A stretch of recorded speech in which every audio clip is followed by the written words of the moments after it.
Greetings, everybody, and every one of you that are tuning in.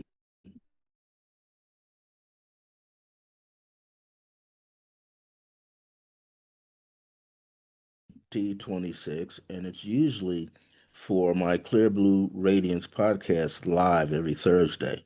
But in 4 more days, because the day is March the 12th, in 4 more days, it's my 74th birthday. So, what I'm doing is preparing myself every day for a month, starting on my birthday, where I'm going to do something a little different. It could be studying, reading new books, whatever, watching movies, watching a lot of comedy, going out for walks and things, hanging out with some friends. But I'm turning 74. As you know, in the last couple of years, I've been doing my podcast live for Resident Essentials YouTube channel and sometimes my own channel, whichever one is working. So today, I have decided Thursday, March the 12th, 2026, for Clear Blue Radiance to do a pre recorded video podcast. That's right, a pre recorded video podcast. So many of you may already know that I've been a spiritual counselor for over 40 years. I'm also a author, a teacher of metaphysical and spiritual topics, especially courses connected to my 7 books that I have out there. Right now, they're on Amazon. Hopefully, I'll get another platform and move it to another platform, at least new books. And I have been a meditation teacher for more than half a century. That's a long time. So I've been a meditation teacher officially just before I got out of college. But I always like to say the year that I got out of college, which was 1974, the number 74 in there. So technically, I've been a meditation teacher as well during that time in 1974. I also taught it a little earlier because I learned it from a guy who wasn't even a student on campus, but he would just come and he was one of many people that would just come out and hang out with people that he knew there and some professors at the same time. And so here I am now teaching meditation, like I said, for over half a century. And I started my Circle of Grace 1 in honor of my first spiritual and metaphysical teacher, my own mother, whose name is Grace. And that's why I call my ministry, meditation ministry, in that sense, Circle of Grace 1, because she's the first person in my life named Grace that I knew of who gave me great insight and teachings and the things that she understood metaphysically and spiritually. So here I am giving you this glorious opportunity to be able to get a teaching today. Again, it's pre recorded because I'm outside in a moment enjoying some weather. So I'm going to get started. I got somebody coming through, the first pre celebration happening in a matter of 30 minutes. Today's topic is when you are in meditation, expect the internal energy of sensing to be itself. Let's let that sink in. When you are in meditation, that means seated for meditation, or maybe you're doing a walking meditation. Expect the internal energy within you, your energy, to be itself. So, in this topic today, there are going to be answers to some basic questions. These questions are actually experiences that people do have, and they're more than what I've suggested. I put down here approximately, I believe, about four basic general experiences that many people have experienced and continue to experience, even myself. After, as I say, over 52 years of meditation, I still have some of these, and there's nothing wrong with these experiences. I put them out in the form of a question. Now, it doesn't matter if you're seated in group format, and group format can be anywhere from yourself and another friend or family member. Group is considered two people or three people or 10 people, or maybe you're a part of even a bigger group. You could be in a martial arts class. Sometimes, depending on who the teacher is, sometimes they might have you do the meditation in a seated position before you start to do anything. That's from calisthenics, strengthening the body, into actual forms, katas, and everything else. It's the same with Tai Chi or yoga practices. So, meditation has been employed. Maybe you are an amateur athlete or a professional athlete. Meditation will also help you as well. Maybe you are someone who works at home. Meditation will help you as well. Maybe you're a mother and you have more than one child and you're trying to do whatever. When you can put that baby to sleep, you can meditate. Or maybe you are homeschooling your children. Maybe all of you can meditate. Why? Because it causes synchronicity of brainwave levels and working with the heartbeat, the pulsation of your heart, and all other surroundings. So here are a few questions or thoughts that come up like experiences. Why does your body, meaning your physical body, lean to the side or even lean forward, or some people lean back? And you aren't really aware of it. You're in the meditation, but you don't know that you're leaning from side to side. You don't know that. All you know, you're really in there meditating from within. Maybe you're leaning forward. Maybe your head is back. It hasn't occurred to you yet. So you are moving into a deeper space, or you already have done so while you're seated in meditation. If you sense you are leaning too much, though, you don't have to pull yourself all the way out of the meditation. Just stay there, sense it, be aware of it, and then correct your posture. That's all you have to do. And I would suggest that you don't make it a full body, correction. Just ease your way back into where you want to be as a seated meditator. Number two, what is happening if the body has vigorous or slow physical movement, such as twirling?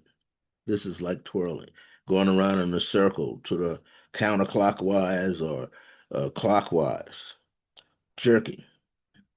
People go like that. Or a shaking is going on. The head is moving. Unless you don't have any control over your physical self, and that could happen. People want to sit in meditation, but they have some disabilities that cause that to be. Or rocking to the fro, rocking forward, leaning backward, but rocking rhythmically. Or the hand tremors, or they feel like they have to move their fingers. What does that mean? Well, it's nothing to be afraid of, nothing at all. This is just a part of the process. And it's your own energy, your own personal energy that's moving through the fascia, which is that little thin membrane between the base of the skin and the top of the muscle. It is also energy moving through your muscles.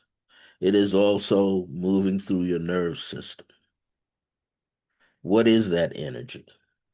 That energy is called chi, chi. That's the English version. Chinese version, they spell it qi. Over there in India, they do pranic healing. Is called prana, prana, and other people call it life force energy. Or in Japanese karate, call it ki, ki. These are things that happen normally at some point. You may start out not doing it in the beginning for several weeks after being able to sit in one position for a certain length of time.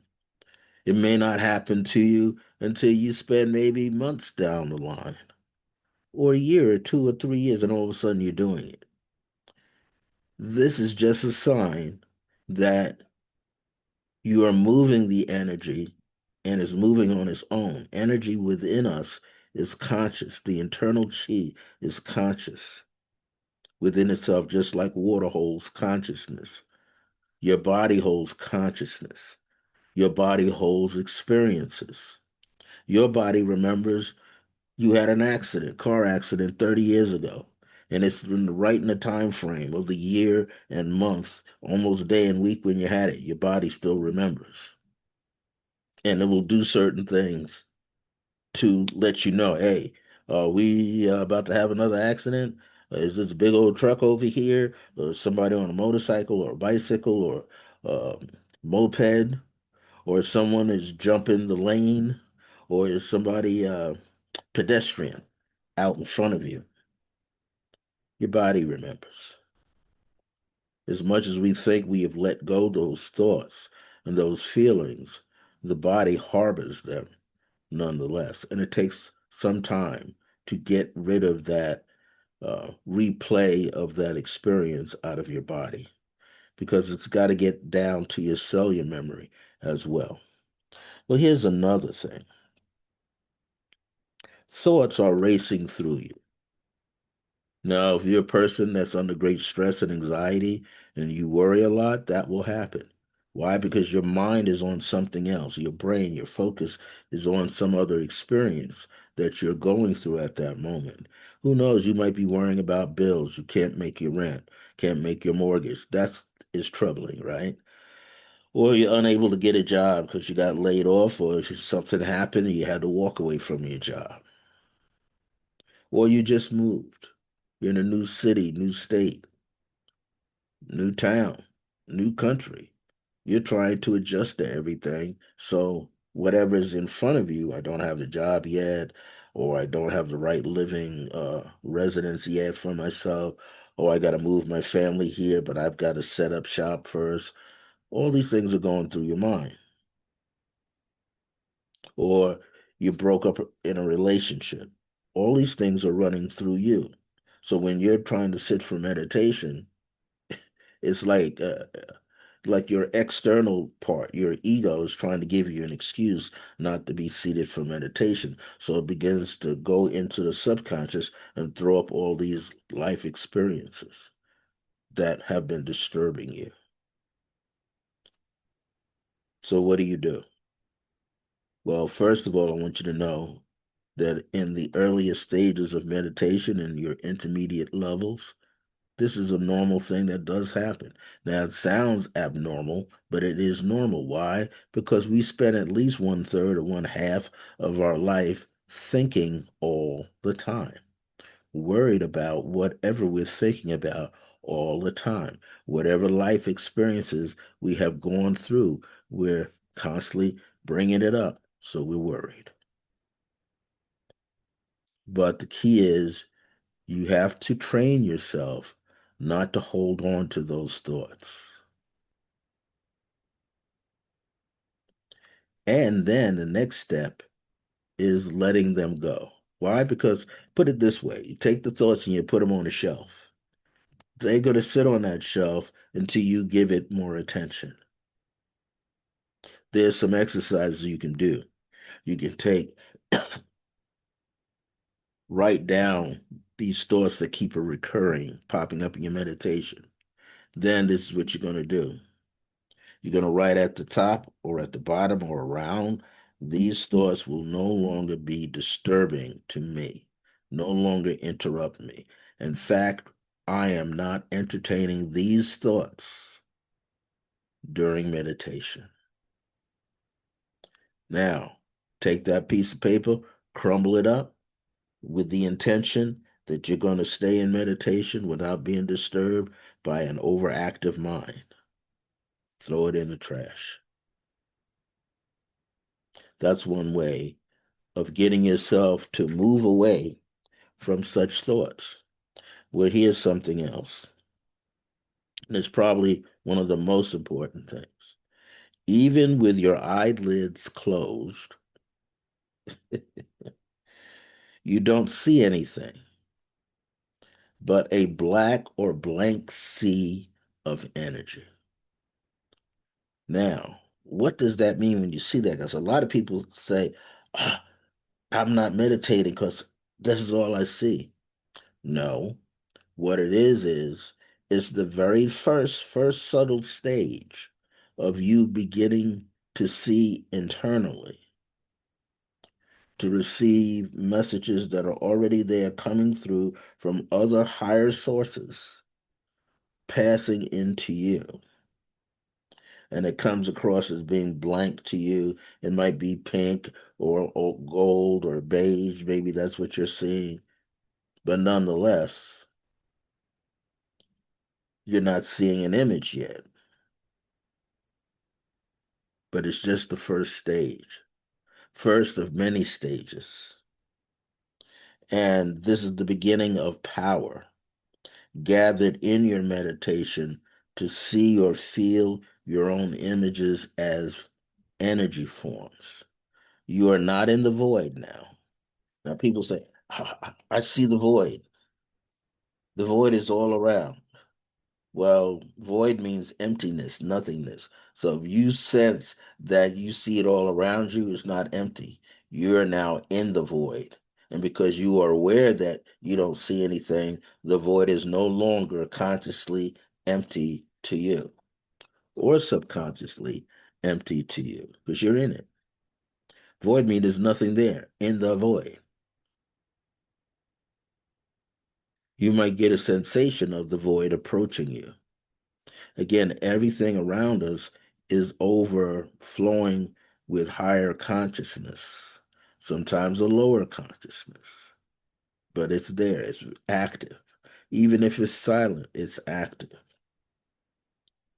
Void means nothingness. So you think of it mentally. If you are in what you can see as the void is not really empty because you're consciously aware that it's there and you're in it. Why? Because you do what you do when you're not in the void. Search around looking for facts, looking for signs and symbols that you're going through this process called meditation or being in a waking state. Now, one of the things you want to do is breathe deeply, slowly, and be more relaxed while feeling grounded, centered, and calm. That's important when you're meditating. That's why I teach people you want to feel the light come through your body energetically, passing through and around your spine and going etherically into the earth, maybe several feet into the earth. But I always say to my students, think of it more like the center of Mother Earth, that you're linking your energetic physical body form, ethereal form of your physical body, into the earth. So it's like now that would be even a greater significance of energy. Because if you become very sensitive that you're locked into the magnetic core of the earth, you're going to feel the earth's slight sensations happening throughout her, then coming into you as well as around you. You can always introduce in the beginning, if you want to, calm, soothing music. This creates a sense of calmness for the body and the brain as brain wave length is enhanced. So I'm in a beta state of mind, wide awake. So are you. This is like around 13 cycles per second and even higher. There's something called gamma. That's even great. That's like super active. Super active brain plugging into other frequencies. So this does happen. Sometimes music can help you get calm and centered if it's slow enough. You don't want it to have too much rhythm or bounce in it. You don't want it to be too loud in certain parts of the composition because you want to be able to relax. Now, People say, can I use affirmations or decrees? I would suggest that you write them out in advance, put them on a card or a piece of paper, and let your affirmations and decrees expound or state something that is true to you. In other words, you're trying to get somewhere in this meditation. So you might say on a written out on a piece of paper, or a decree, you might say, I hereby affirm, or you might say, I affirm that I'm in a state of peace when I am meditating. Now, you can say, I decree that I am in a state of peace when I'm meditating. So, what would be the purpose of stating such a thing, such a thought? To help you remain focused on the principled idea as an affirmation or decree. What you want to do is, as you state those, and you should make them as simple as possible and short, but uniquely powerful, so that when you state it, you say it verbally, you can feel the energy. Now, as you state that, you want to leave like 6 to 8 seconds, what feels like 6 to 8 seconds, as a pausing moment, because you want to give those words time to seep back in. You're speaking them out loud, and then you're inhaling them back in. You're speaking them out loud, and they're going through your aura into your residence or your office, or maybe you're seated in a park. But then you're inhaling the essence of it back into yourself. That's what I want you to understand. Now, here's another thing that's very important. Whether you are a seasoned meditator or a first timer, I want you to have some water around you at room temperature. You could have it in a glass, a bottle, a flask, or a water bottle. And the reason for that is sometimes when we are meditating, it brings up certain things in the body. Now, most important thing is you can get slightly dehydrated while in meditation, especially when you sit for long periods of time, like an hour plus. Maybe you got a designated day or night where you're seated for meditation for a minimum of 1 hour and a maximum of 2 or 3 if you want. Maybe you've gotten to that level to do that. Well, you use up a lot of fluids in the body and you slightly become dehydrated. So drink water at room temperature. You don't have to gulp it down like you're not trying to guzzle down 12 ounces. You put a swig of water in your mouth and swallow. Maybe you need 2 or 3, but you swallow. That sacred energy developed in meditation, impacting and influencing your water, can now be brought back into you because water has consciousness. Water is a conscious thing. So are you. So is the dance between the two. Now, your eventual goals are to sit quietly, physically sit quietly. Now, if you have to move, then move.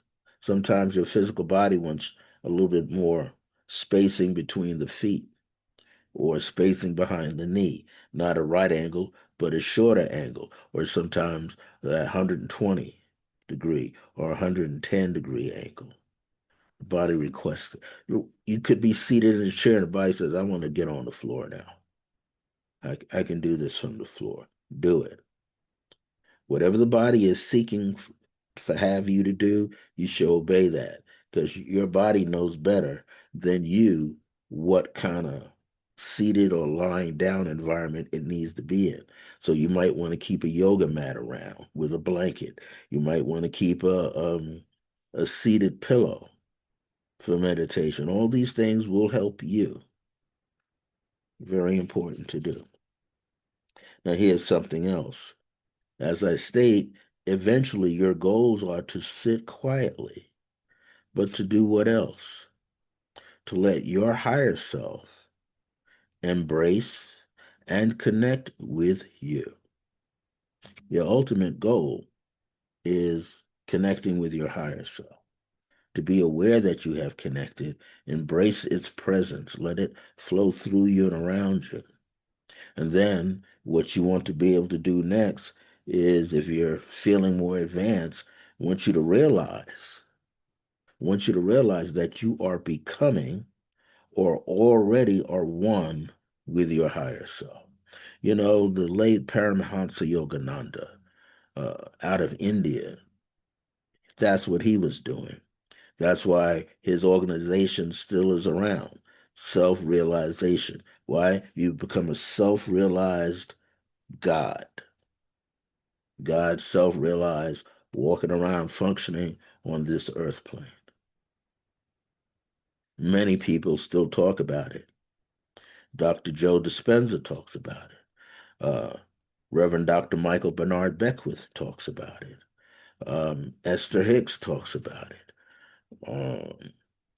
Many other people channeling many high vibrational beings speak about the higher self. So, and I've been talking about the higher self for a very, very long time, 50 plus years, coming in touch with different organizations that talk about the higher self. But I decided, hey, why don't I get on this journey and write a book about the higher self? Because I've been striving for the past 15, 20 years to sit down with my higher self.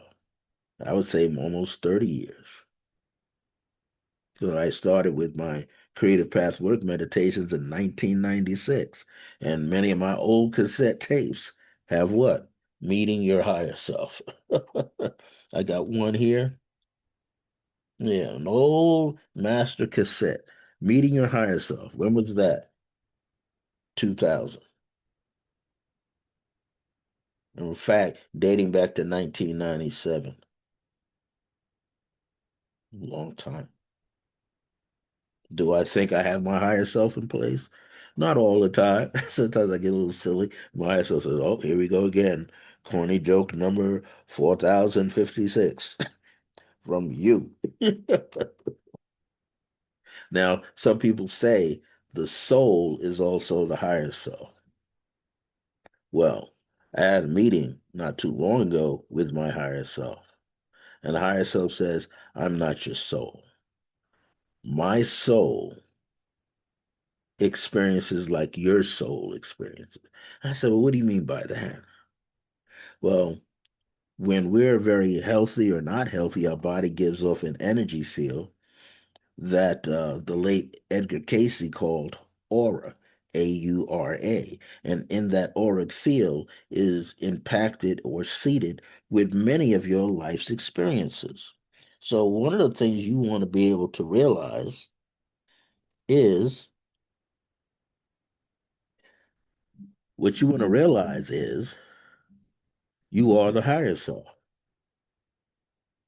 Your soul that's all over the planet and up in various regions of the galaxy, your soul is doing what? Gathering information, just like your auric field does. So the higher self told me that its soul is its aura.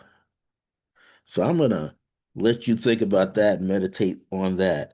If you want to join my Saturday morning meditation classes, if you're ever out here in Albuquerque, New Mexico, come to 2703, which will be on the top of the buildings inside the Broadbent Industrial Park area at 2703 Broadbent Parkway, Suite J, Albuquerque, New Mexico, 87107. You can always email me for more information at iam.circleofgrace1@gmail.com. Now, if you come to those classes, I don't accept debit or credit cards, so you'll be able to pay me with cash, Venmo, Zelle, Cash App, Venmo. Let me get it right. Cash App, Venmo, Zelle, PayPal, or you can write me a check. Okay, and it's only $10 per class. This Saturday coming up, the 14th and the 15th, I won't be there because there's a certain event, a community rummage sale where a lot of vendors, small business vendors will be selling their products 2 days in a row. So I won't be there this Saturday, the 14th, but I'll be there next Saturday. So take care of yourself. Until next time, remember that divine grace is a blessing as we are alive and well in the age of remembrance. And I look forward to seeing you all again real soon. As I celebrate my birthday on Monday, March 16th, 2026, about 5-ish, 7 a.m. in the morning, I'll be 74, but hey, I've been 74 before. Nothing new. Take care, everybody. Bye now. Peace, blessings, and grace unto you.